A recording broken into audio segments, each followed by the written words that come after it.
Hello guys, तर आज Sunday होता त्यामुळे आरामात उठली आहे मी. पहिलं वॉशरूमला जायचं, वजन चेक करायचं आणि हे आहे माझं आजचं वेट. त्यानंतर मग एक ग्लास गरम पाणी पियायचं, हे माझं ठरलेलं रुटीन आहे. आणि त्यानंतर अंघोळ वगैरे करून झाल्यानंतर मी घेतलेली आहे 1 कप ब्लॅक कॉफी रोजच्याप्रमाणे.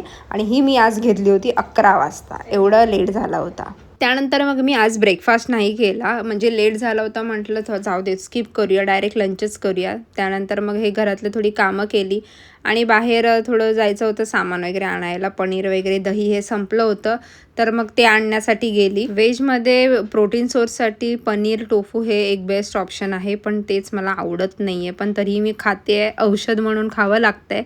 आणि हा आहे माझा आजचा लंच. चण्याचं सॅलड किंवा चाट घेतलं होतं, एक अर्धी ज्वारीची भाकरी, मुळ्याची भाजी आणि डाळ होती, तीसुद्धा 1 वाटी घेतली होती.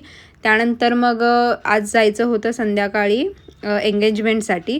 आजचा माझा फास्ट मी दुपारी 2 वाजता ब्रेक केला आहे, म्हणजे काल दुपारी मी जी जेवली होती त्यानंतर मी आज जेवलेली आहे. आणि जेवून झाल्यानंतर एक ड्रायफ्रूट्सचा लाडूसुद्धा खाल्ला आहे.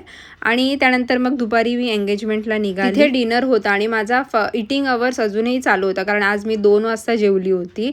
तर तिथे मी चणे छोलेची भाजी खाल्ली आहे फक्त, आणि रायता होता यामधला, तर ते सुद्धा खाल्लेला आहे. अशा प्रकारे माझा आजचा इटिंग अवर्स दुपारी 2 वाजल्यापासून तो 8 वाजेपर्यंत होता. आणि 8 वाजल्यापासून माझा आता फास्टिंग चालू झाला आहे. तो दुपारी मी डायरेक्ट ऑफिसमध्ये लंच करेन तेव्हाच होईल, तोपर्यंत माझा फास्टिंग असेल. त्यानंतर मग रात्री घरी आल्यानंतर फक्त पाणी पियाली, आणि आजचा थोडंसं पाणी माझं कमी इंटेक झालेलं आहे.